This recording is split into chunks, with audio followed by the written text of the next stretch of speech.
as nossas dificuldades, né, de relacionamento, que é isso que o que mais faz a gente pecar é a interação com as pessoas, a dificuldade de relacionar, né? Nós temos que mudar o nosso comportamento nesse sentido e buscar a nossa salvação, que é individual. Salvação é individual. Você pode morar no lugar que você quiser, casar com a mulher que você quiser ou com o homem que você quiser, e você vai ter problema. Você vai ter problema de relacionamento, você vai ter problema de relacionamento. Mesmo você amando a pessoa te amando, vai haver problema de relacionamento. Então, o verdadeiro cristão é aquele que tem objetivos, que acredita no futuro. Ele pensa lá na frente, está pensando no futuro, não é?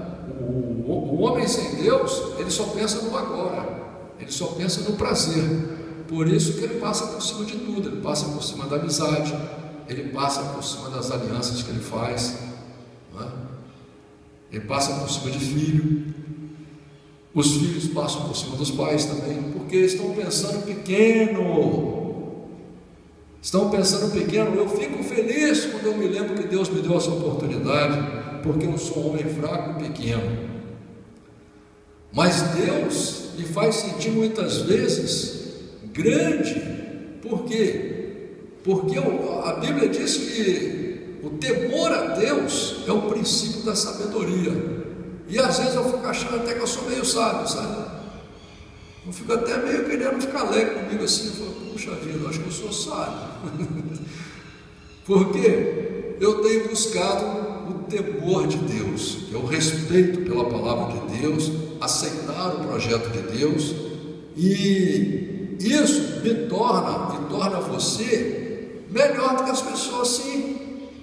Torna a gente melhor do que as pessoas, sim. Porque o objetivo delas, a sabedoria aí do mundo, é muito miserável, é muito pequeno, é muito pobre. É só ter as coisas aqui e acabou. Só que as coisas que eles correm atrás, que eles conquistam, são perecíveis. Todas elas são perecíveis. Até o amor que você busca no outro é perecível, porque o outro vai morrer, vai te abandonar, mas o cristão não. Por isso que o apóstolo Paulo apanhava e ficava rindo, morrendo de alegria. Os caras iam pensar, ele é doido esse cara. Não, ele estava certo. Ele falava, eu visualizo o reino de Deus, eu visualizo o céu. Ele tinha um objetivo. Para ele não importava o que acontecesse. Ele tinha um objetivo. E a gente, quando vai se tornando cristão, vai ouvindo a palavra de Deus e vai construindo um relacionamento entre nós e o mundo, entre nós e a vida, entre nós e Deus, através da palavra de Deus, a gente vai se tornando sábio. Mesmo um cara burro igual eu assim, ele vai se tornando sábio, porque começa a ter objetivos mais reais, mais verdadeiros, mais concretos, mais lógicos, mais interessantes, né? Muito melhores. E é por isso que eu agradeço a Deus, por isso que eu gosto de vir à igreja, por isso que eu gosto de ler a Bíblia, por isso que eu gosto de falar de Deus, porque realmente esse assunto, Deus é maravilhoso. É um assunto, quero que os irmãos abram as Bíblias no livro de Isaías, no capítulo 8. Diz a palavra do Senhor assim: disse-me também o Senhor, toma um grande rolo e escreve nele com caneta de homem, apressando-se ao despojo, apressurou-se à presa. Uma coisa que eu acho fantástica nesse versículo aqui é que Deus deixa claro que é Ele que mandou escrever a Bíblia. Deus aqui fala para Isaías: Isaías, pega um rolo. Antigamente a Bíblia era escrita em pergaminho feito de junco ou de arroz, ou em pele de cabra, né? Pele de carneiro, e eles guardavam em rolos, né? E aqui ele diz claramente: toma um grande rolo e escreve nele com caneta de homem. Se Deus mandou escrever isso aqui, foi para quê? Se era só para Jeremias ficar sabendo, se era só uma cultura para alguns escolhidos, para poucos, Deus não ia mandar escrever. Deus instruiu o profeta e acabou. Por que Deus mandou escrever? Para que você hoje pudesse ler. O mesmo que o profeta, que o sacerdote, que o pastor, que o grandão, que o bonitão, ele lê, você tem o direito de ler. E a mesma promessa para você, tudo é para você. Porque Deus não faz nem nunca fez acepção de pessoas, diferença de pessoas. Então eu acho maravilhoso isso aqui. Deus escreveu a Bíblia para nós, esse livro maravilhoso. Então, tomei comigo fiéis testemunhas, a Urias sacerdote e a Zacarias filho de Jeberequias, e fui ter com a profetisa, e ela concebeu e deu à luz um filho. E o Senhor me disse: põe-lhe o nome de Maher Salal Hasbaz, ou seja, quer dizer, apressando-se ao despojo, apressurou-se à presa. Porque antes que o menino saiba dizer meu pai ou minha mãe, se levarão as riquezas de Damasco e os despojos de Samaria diante do rei da Síria. E continuou o Senhor a falar ainda comigo, dizendo: por que este povo desprezou as águas de Siloé, que corre brandamente, e alegrou-se com Rezim e com o filho de Remalias? Portanto, eis que o Senhor fará subir sobre eles as águas do rio, fortes e impetuosas, isto é, o rei da Síria, com toda a sua glória, e subirá sobre todos os seus leitos e transbordará por todas as suas ribanceiras. Olha, presta atenção aqui que a Bíblia aqui ela está usando um sentido figurado. Ao mesmo tempo que Deus fala que é um rio, mas não é um rio, é um exército inimigo. Quando Deus fala que o povo aqui, ele desprezou as águas de Siloé, porque ele não quis o conselho de Deus, o povo não aceitou a lei de Deus, entendeu? Porque as águas de Siloé, o tanque de Siloé ficava dentro de Jerusalém. Então aqui ele está usando um sentido figurado, está usando uma forma de expressão. E aí, mas aqui a Bíblia explica, porque diz assim: ó, portanto, eis que o Senhor fará subir sobre ele as águas do rio. Mas aí vai explicar agora: fortes e impetuosas. Que águas são essas? Isto é, o rei da Síria. Então, na verdade, não são águas, é um exército que virá, não é? E vai tomar tudo deles. Vai tomar a casa. Aqui quando fala, ó, toda a sua glória subirá sobre todos os seus leitos e transbordará sobre todas as suas ribanceiras, e passará a Judá, inundando-o e acabar com Judá, irá passando por ele e chegará até o pescoço, e a extensão de suas asas encherá a largura da tua terra, ó Emanuel. Aqui é uma expressão, quando fala ó Emanuel, está falando, já está profetizando sobre Jesus aqui, tá? Que Emanuel quer dizer Deus conosco, que também é o mesmo nome usado para Jesus. Aqui na frente nós vamos entender melhor. Ajuntai-vos, ó povos, e sereis quebrantados. Dai ouvidos, todos os que sois de terras longínquas. Cingi-vos e sereis feitos em pedaços. Cingi-vos e sereis feitos em pedaços.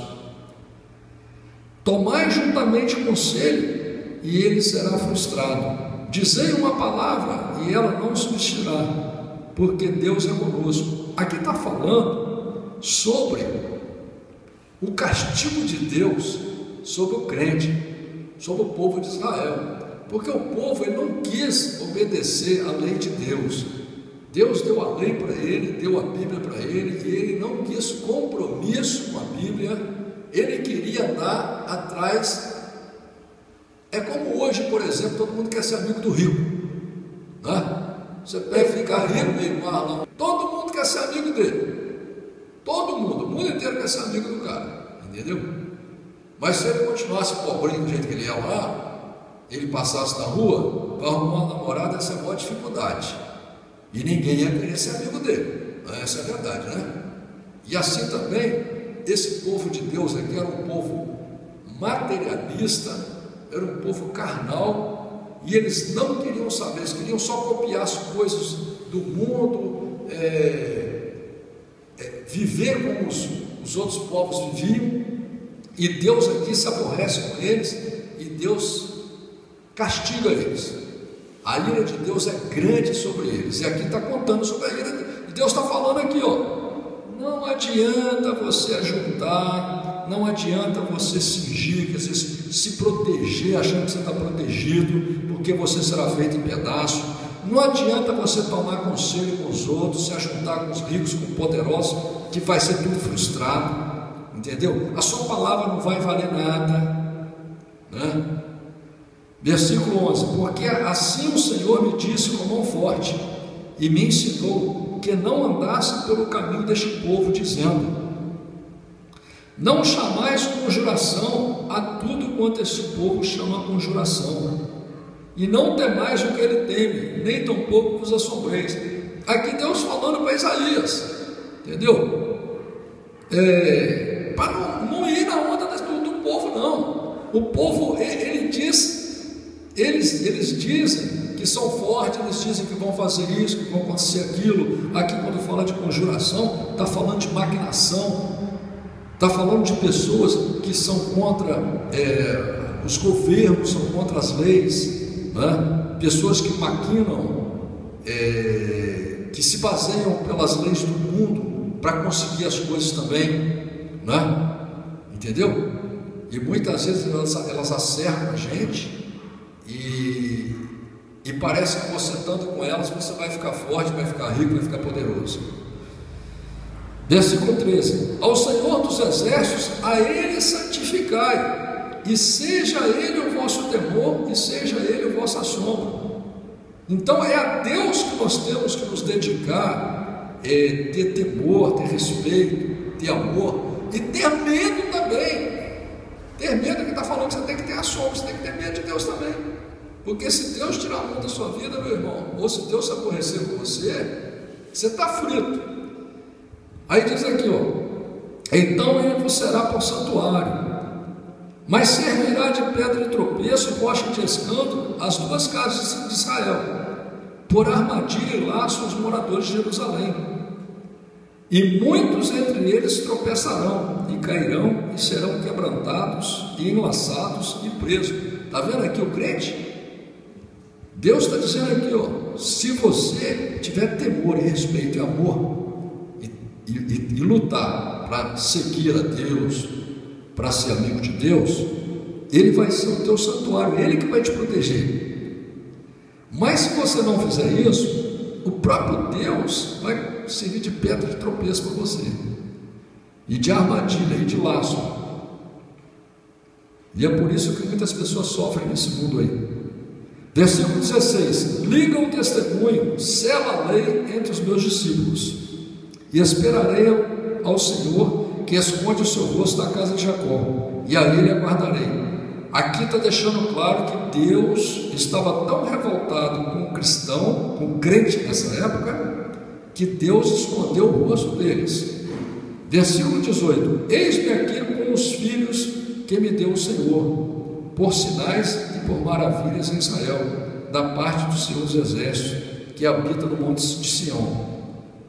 Quando, pois, vos disserem: consultai os que têm espíritos familiares e os adivinhos, que estirram e murmuram, porventura não consultará o povo a seu Deus? A favor dos vivos, consultar-se-á os mortos? Aqui esse versículo deixa claro que Deus não aceita o espiritismo, nenhuma forma de espiritismo. Deus não aceita que ninguém consulte a mortos. Quando uma pessoa reza para Maria, quando ela reza para Aparecida, para São João, Santo Antônio, ela está desagradando grandemente a Deus, porque Deus deixa claro: a favor dos vivos consultar-se-á os mortos. Porventura não consultará o povo ao seu Deus. Então você tem que consultar diretamente a Deus. Versículo 20: a lei é o testemunho. Se eles não falarem segundo essa palavra, é porque não há luz entre eles. Se você não aceitar a lei de Deus, é porque você não tem a luz de Deus em você. Você está contra Deus, você vai viver nas trevas. Versículo 21: e passarão pela terra duramente oprimidos e famintos. E será que, tendo fome e enfurecendo-se, então amaldiçoarão ao seu rei e ao seu Deus, olhando para cima. Isso é a coisa que mais acontece aqui na terra, é isso. As pessoas acham que são crentes, acham que são amigos de Deus, acham que acreditam em Deus, mas não querem compromisso com a palavra de Deus, não querem se converter à palavra de Deus. Elas querem que Deus faça uma Bíblia para elas, elas querem que exista uma igreja para elas, né? Que faça a vontade delas, elas querem um Deus que faça a vontade delas. E aí o que acontece? Lá na frente elas vão sofrer, a vida delas não vai dar certo lá na frente. Você pode anotar e escrever, lá na frente vai dar problema. É o que diz aqui, ó, muito claramente, ó: e passarão pela terra duramente oprimidos e famintos, e será que tendo fome e enfurecendo-se, então amaldiçoarão o seu rei e ao seu Deus, olhando para cima. Essas pessoas amaldiçoam a Deus, muitas pessoas se afastam de Deus, muitas pessoas começam a negar a Bíblia, negar Deus, a falar que Deus é ruim, né? Falar mal dos governos, mas eles vão sofrer. Versículo 21: e passarão, versículo 22: e olhando para a terra, eis que haverá angústia e escuridão, e sombras de ansiedade, e serão empurrados para as trevas. Mas a terra que foi angustiada não será entenebrecida. Envelheceu nos primeiros tempos a terra de Zebulon e a terra de Naphtali, mas nos últimos tempos a enobreceu junto ao caminho do mar, além do Jordão, na Galileia das nações. Porque agora aqui está falando sobre Jesus, está falando sobre aquele que aceita Jesus, aquele que faz aliança com Jesus, entendeu? Porque sem Jesus, sem aliança com Jesus, você vai viver nas trevas. E aí diz assim, o versículo 2: o povo que andava em trevas viu uma grande luz, e sobre os que habitavam na região da sombra da morte resplandeceu a luz. Que aqui fala sobre Mateus 4, 15 e 16. Tu multiplicaste a nação, a alegria não aumentaste, todos se alegrarão perante ti, como se alegram na ceifa, e como exultam quando se repartem os despojos, porque tu quebraste o jugo da sua carga, e o bordão do seu ombro, e a vara do seu opressor, como no dia dos medianitas.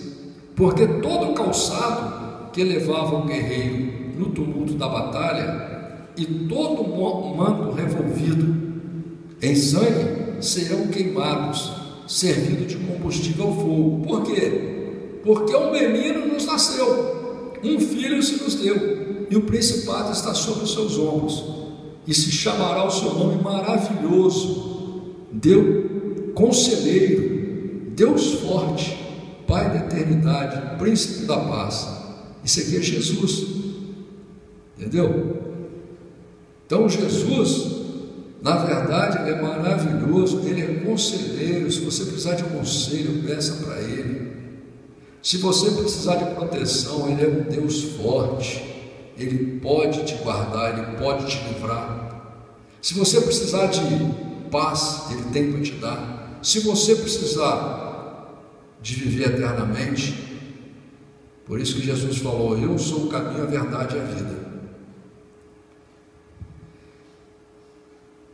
Versículo 7: do aumento desse principado e da paz não haverá fim, sobre o trono de Davi e no seu reino, para o firmar e o fortificar, com juízo e com justiça, desde agora e para sempre. O zelo do Senhor dos Exércitos fará isso. Olha que maravilha. Aqui não fala tempo, essa palavra é atemporal. Por quê? Porque Jesus está vivo. E o dia que você ganhou uma Bíblia e você começou a ouvir falar de Jesus, você começou a se converter à Bíblia, tanto é que você chegou ao ponto de se batizar, de fazer uma aliança que para as pessoas do mundo é loucura. Para as pessoas, vai falar com um católico aí, que 90% do nosso país é católico, vai falar com ele que ele tem que entrar numa cachoeira gelada daquele se batizar para você ver. Ele vai dizer para você: eu já fui batizado quando eu tinha 1 mês de idade. Ele não aceita a palavra de Deus. Mas você que aceitou a palavra de Deus, para você, Jesus está vivo, está reinando, governando a sua vida. Por isso você fez aliança com Ele. E para você haverá luz. Para você haverá luz. Por isso que você tem que aprender o quê? A ter fé. Você não fez aliança com o homem. Você não entrou naquelas águas lá, fazendo papel de bobo, ou porque você foi enganado. Você foi porque existe uma promessa escrita. Está aqui, ó, escrita para todas as pessoas da terra, a mesma promessa, o mesmo livro, são os mesmos versículos. E foi Deus que escreveu, e Deus assinou, e Deus honra essa palavra. Você não foi chamado em vão, não. Então, comece a ter fé, comece a dar glórias a Deus, comece a se alegrar. Para de deixar o pensamento do inferno ficar te dominando.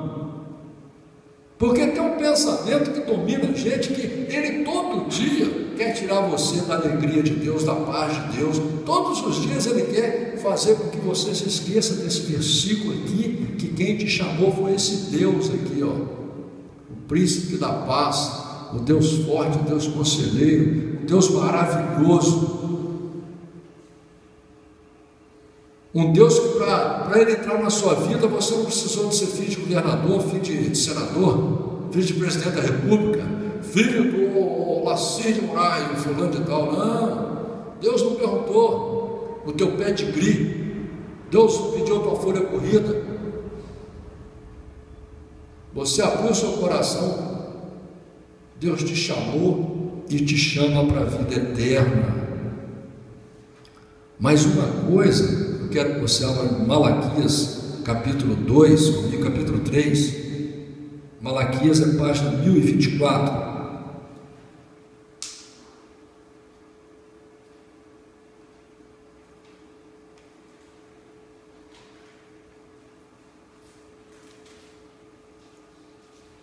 Uma coisa eu quero dizer para você.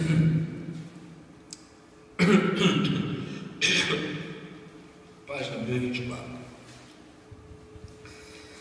Uma coisa que as pessoas não entendem: quando Jesus vem, as igrejas ficam pregando a graça agora. Não, mas agora estamos na graça, agora a gente pode fazer de tudo. Jesus já morreu na cruz por nós, já levou os nossos pecados, nossas doenças, como se eles não fossem adoecer mais. Entendeu? Se amanhã você pegar uma gripe, pegar alguma doença, fica tranquilo, que não é doença não, é só você que você está ficando doido, porque Jesus já levou suas enfermidades tudo, entendeu? Você vai lá e fala para o médico: não estou enfermo não.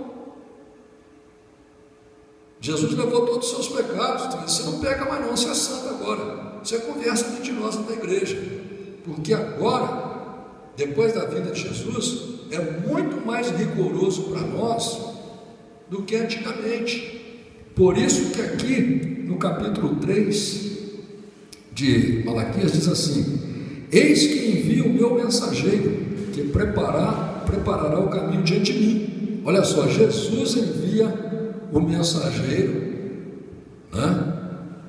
As pessoas dizem que é Deus, mas por que não é Deus? Porque Ele vai preparar o caminho diante de quem? Se Jesus está falando, vai diante de mim, diante de Deus. Ele é o próprio Deus.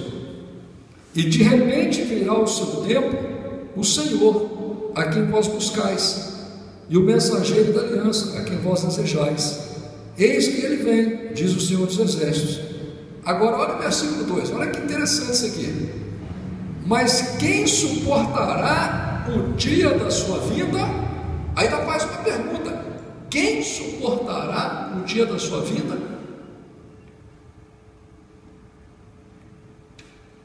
E quem subsistirá quando Ele aparecer? Porque Ele será como o fogo do ourives e como o sabão dos lavandeiros, e assentar-se-á como fundidor e purificador de prata, e purificará os filhos de Levi, e os refinará como o ouro e como a prata. Então ao Senhor trarão oferta em justiça. Eu não sei se vocês entenderam mais ou menos aqui, irmãos. Olha aqui, ó, Jesus deixa claro que quando Ele entra na sua vida, quando Ele se torna o seu rei, o seu pai, o seu melhor amigo,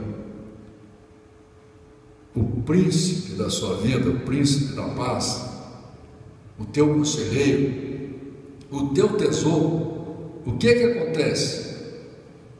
Ele vai te lavar. Você, quando pega uma vasilha, você lava com sabão. Você pega uma roupa, você lava até ela ficar limpinha, branquinha, porque Ele vai exigir de você que você seja lavado pela palavra dEle. E a palavra de Jesus tem alguns versículos que nenhum de nós queremos aceitar esse versículo. Nós estamos querendo arrancar isso da Bíblia. Você de vez em quando arranca uns lá na sua casa, não? E joga fora? Varre para debaixo da poltrona? Varre para debaixo do tapete? Não faz isso? Faz. Porque tem versículo aqui que Jesus falou que você não quer obedecer. Por isso que Jesus aqui fala assim, ó: quem resistirá à vida de Jesus? Porque o que Jesus pede para nós é totalmente contra tudo que o mundo nos ensina, tudo que o mundo faz. É ter uma vida santa, é ser perfeito, é não aceitar os nossos defeitos, mas nós somos preparados só para ver defeitos dos outros. Nós somos preparados para fingir que nós somos santos.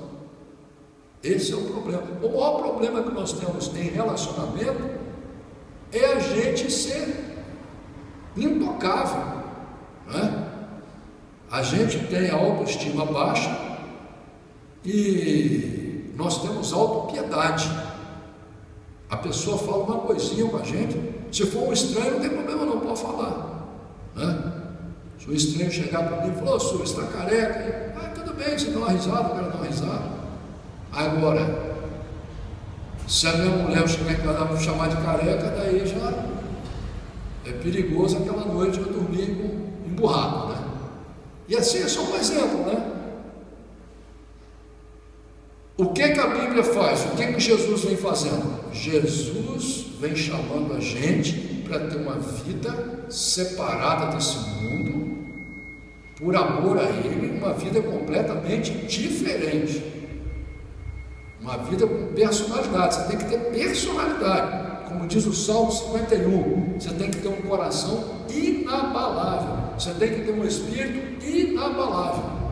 Você não pode aceitar a voz que fala na sua cabeça, o pensamento que vem na sua cabeça, que tenta negar a Bíblia. Você tem que sempre lembrar: não, eu tenho um objetivo na vida. Eu tenho um objetivo na vida, eu tenho que seguir aquilo que Jesus falou, eu tenho que andar como Jesus andou, eu tenho que pensar como Jesus pensou, eu tenho que seguir o que Ele está falando, não o que eu estou pensando agora. Esse pensamento aqui não é de Deus, não, isso é do inferno. Porque se você deixar o pensamento do inferno te dominar, você destrói a tua própria felicidade, a tua própria alegria. Nós estamos chegando num tempo que a Bíblia diz, onde as pessoas vão ser tão amantes de si mesmo, que se deixar, é porque não pode, se deixasse, daqui a pouco cada um de nós matava todo mundo que tinha na terra, daí ficava sozinho, descobri que viver sozinho era bom, que nós não era tão bom assim, aí nós vamos matar a gente também. Porque se deixar, daqui a pouco você não consegue conviver com ninguém, já viu? Eu não sei você, eu não sei você, eu não sei você. Mas se deixar, daqui a pouco, todo mundo não presta. Não vai ter ninguém mais que presta. Você olha para tua mulher, não presta. Você olha para o teu filho, não presta. Aí você vai descobrir que daqui a pouco você também não presta. A gente tem que mudar. A gente tem que mudar. Por isso que Deus criou a igreja, irmão, para um fortalecer o outro. Entendeu? Nós não temos condição de viver sozinho, não. A gente sozinho, a gente estraga a nossa própria felicidade. Como é que uma pessoa independente, ela acaba se casando? Por que ela se casa? Porque já está escrito dentro de nós que não podemos viver sozinho. Mas a gente casa, ao invés de casar para ser feliz, a gente casa para brigar. A gente casa para ter raiva do outro, a gente casa para criticar o outro, a gente casa para achar que está ruim ficar com o outro. Daí você vai lá, então tá bom, então chegou no ponto que não dá mesmo, não tem mais jeito, você separa. Não dá 3 meses, você está casando de novo com o outro, que tem 2 orelhas, 2 olhos, um nariz e uma boca, não mudou nada. Então, é preciso da gente mudar. Eu acredito que quando a gente muda, quando a gente se rende ao Evangelho, se o mundo à sua volta não mudar, mas eu posso te garantir que Deus vai iluminar a sua vida. Onde você passar, você vai ter a paz de Deus. Você pelo menos vai ser feliz, pelo menos você, não é? Azar de quem não quiser participar da sua felicidade. Eu te garanto que você vai ser feliz. E te garanto que você lá na frente vai cantar o hino da vitória. Entendeu? Você pode ter certeza disso. Porque lá no final da sua vida, você vai olhar e vai ver que você lutou. Mas você conseguiu a melhor amizade que existe, o melhor amor que existe, que é o amor de Deus. E nessa caminhada em busca do amor de Deus, você vai ver que você se tornou uma pessoa muito melhor do que você era. Que do jeito que você estava indo, você não ia a lugar nenhum. Você mesmo ia construir uma casa de pau a pico para você, você ia construir um castelo de areia na beira do mar. Entendeu? Uma hora a onda ia derrubar ele. Por isso que Jesus falou, você tem que construir tua casa na rocha. A rocha é Jesus. Jesus é a palavra e a Bíblia. Você vai construindo, construindo, construindo. Lá no final, você vai ter uma casa de pedra, meu amigo. É isso que eu desejo para você, para mim, para minha família, em nome de Jesus Cristo.